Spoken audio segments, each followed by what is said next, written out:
Hello everyone, welcome back to another modification review. Right now we're going over another character called Luthor Huss.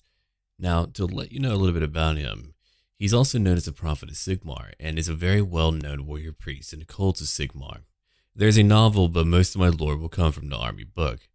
In the early years of Karl's reign, a young boy would appear out of nowhere outside of a Sigmarite monastery near Wissenberg, which is over in the county of Wissenland. Let's go ahead and watch him charge in and talk about him.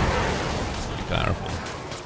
So, when they asked about his past, he either had no answer or didn't want to. All he said is that his name was Luthor Huss and he wanted to learn how to fight chaos.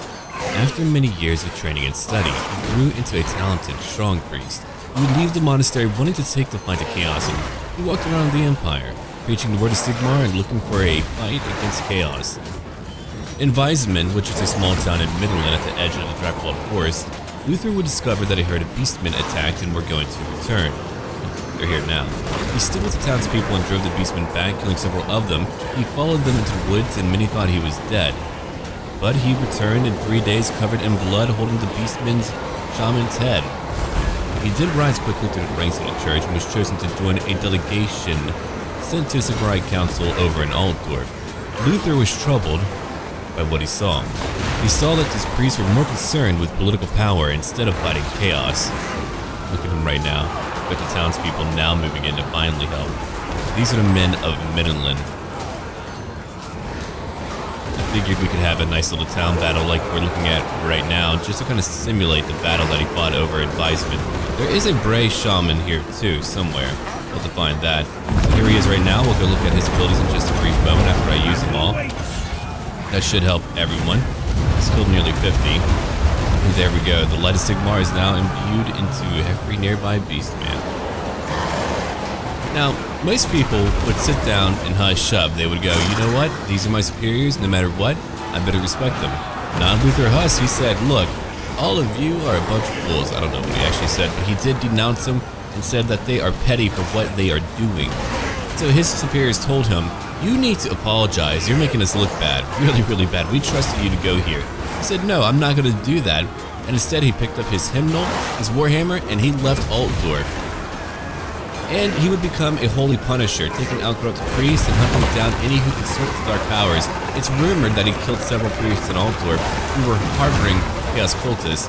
The archlectors demanded that he be excommunicated, but the Grand Theogonists, the head of the church, said no. There's 2 archlectors to every Grand Theogonists. Whenever he's brought up, Volkmar would just give a smile and go, good. Let's bring him back real quick. He's kind of in the middle of it all. Being a little bit too holy for me right now, my friend. Ability recharge, we'll use it again. So we're about to look at all of his abilities in just a moment. Let's kind of bring him back. He's fighting the Beast Lord, which is a little bit much for a warrior priest, even though he is very, very mighty.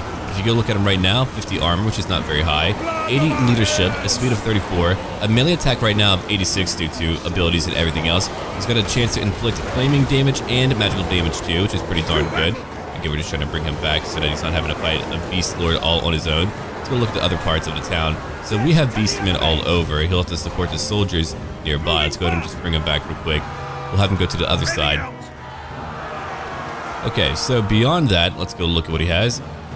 Melee defense of 35, a weapon strength of 542. We're looking at right now an armor piercing of how much? Let's go have a look at that. Let's see here. 394, so he's able to hit right through enemy armor. Yeah, really, you want a warrior priest skill to support your troops, and here he is fighting them alone. He's in the middle of it for quite some time. So let's go ahead and watch our battle play out for a little while now. But we haven't really looked at his abilities too. So he's got our typical Faith's Bastion, which gives you 22% damage resistance. Every warrior priest will have that. Then he's got Grand Hammer of Sigmar, like a Archlector, affecting every nearby unit. It's very powerful. That gives everyone 26 melee attack. Then over here, he's got the Grand Shield of Faith. So an Archlector is usually the only ones who have abilities like that. I mean, the Warrior Priest does have Shield of Faith, but he's got a Grand Shield of Faith. And then down here, he's got a Grand Soulfire, again, a Archlector ability, but he's able to use it on his own, much like that. Let's bring him over here real quick.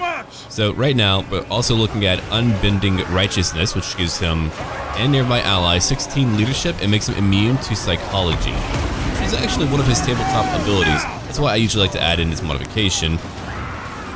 He looks at what's in the actual army book, and then he adds it in. We're gonna have him come over here to go kill some more beastmen. It takes a little bit of time to get past all the soldiers. But here's the town right now, as we're trying to defend it, or at least part of it. I'd like to imagine it's actually just part of it. Yeah, I would imagine each town has its own militia to be able to handle things. And that's why you have the Free Company militia and other things like that. Let's go over here now. Use a Grand Soulfire and buff everyone up once more. He's moving back into combat, ready to hit them all, killing many beastmen in the process. Let's go find them again. In our last part, we went over another elect account, and that was Marius Lightdorf. I'll keep on going after new lords and heroes. I do understand, though, why he's not able to take on a beast lord on his own. A hero being able to do that, taking out a melee lord would be a little bit much. It would be very powerful. So, again, I really enjoy how every unit feels very balanced and fair to use, to where, like, hey, I don't feel bad, I don't feel like I'm cheating if I'm adding in this mod. And that's really why I like to add in what he puts in. Not to mention, I just really love Warrior Priest. I did play one over at Warhammer Online. To be fair, back in World of Warcraft, I also did play a Paladin. So, I kind of have a trend on what I like to play, so they're all hitting him right now. So any abilities to use, we'll use it now. Bring in a general that I had to bring in. So over here, we're looking at 143, 44 kills, and even though he's fighting fodder for the most part, that is very powerful. I'm going to let you know that now. That's extremely powerful. That just means that you're going to have a guy who's going to be able to take on a lot of fodder, and I suppose as he levels up and becomes more powerful and has more abilities, he'll be able to do even more than that. Look over here and reduce his damage. You'll want to always use your abilities like that. It's very handy to have that happen. So the battle's still going on. We're going to watch the battle play out. He's going to chase down a bunch of beastmen, even though he's greatly weakened right now. I mean, he was a very young man when he began to do all of that. Still taking more damage. I mean, they're all hitting him. Let's keep on watching him fight. Luthor Huss, man. It's really interesting how a lot of that corruption that you usually deal with is kind of absent in the army books when it comes to new characters. There are always people who are very dedicated to what they're meant to be doing. It's pretty interesting how that works out, but I suppose if you had like the usual instability that you find in lore, it would be impossible to maintain the empire at all. I mean, everyone would be corrupt and evil. There goes another one. Yeah, he leaps in, so it looks like he aggressively leaps in all the freaking time, just getting himself killed. It's gonna bring him back again. He's got nearly 200 kills though, so he's very aggressive. He's able to do a lot. Yeah, if you're looking at very unique models for Midland, that's because, well, they are indeed unique. I picked up a graphical mod to change up the unique look of all of the Midland units. So now whenever you play as Midland or you see them, they'll all look unique, which I find to be very, very cool. So here they are right now, wearing the garb of Midland. Again, we'll head over here to the other side and kind of check things out. We'll go all the way around. It's a bit of a grind watching all these men fight, but they have no choice but to fight in the capacity that they are. 379 for Luthor Huss, but nearly 200 kills. That is a lot of kills for him. Let's have him just kind of leap back in. So what we can do right now, we can control him. We can have him come in and out, charging in, doing damage, and then leaving again. Keep on using his new abilities too, as he keeps on pushing. So we can bring him back again. He's got 200 kills now. Hopefully not taking too much damage in the process as we bring him back. A great way to kind of cycle him in and out, right? We'll have him charge back in again. If I had him on the edge, I think that would be easier. Now, if I use J, it's kind of a way to cycle your charges. Your unit will move back, which is fantastic. Let's go negate some nearby damage from nearby units, and I think because of that, a lot of our men are still alive.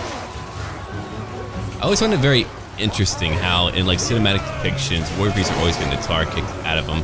I think my favorite one is probably the beginning for Mark of Chaos, an older RTS game for Warhammer.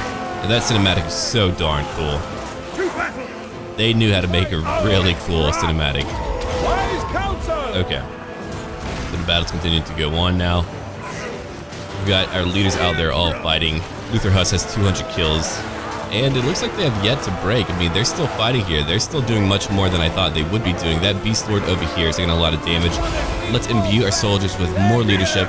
And just to go show you, despite finding a very grinding battle, a battle where so many are being killed, he's able to support this entire wing to where they're just still fighting. It's really powerful. Moving out.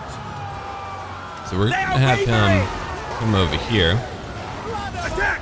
If we could get that Beast Lord, that would be ideal. We're gonna buff up everyone nearby. That's gonna keep it to where we need to have it. Let's have him come in now. Look at him. He's looking down at the Beast Lord as they're kicking him. I really enjoy when they kick a Beast Lord. I don't think I would risk my foot over there. He made it here already. Whoa, that was out of nowhere. And he's making him break. I mean, he came in from behind, used his hammer, and now that guy's breaking. And look at that. He bashed off that Beast Lord's head right then and there. Sigmar calls. It's largely due to his very high melee attack. If you look at him, even though he's very fragile when it comes to armor and things like that, his melee attack is so high, especially due to the buffs, he's able to just really hit hard. It's why he has 200 kills, and now he's going to chase the Beastmen, as are my allies, I believe. But that is the enigmatic Luthor Huss. A mystery. We're going to have him go chase him, just kind of fit in with the lore. Have him go in.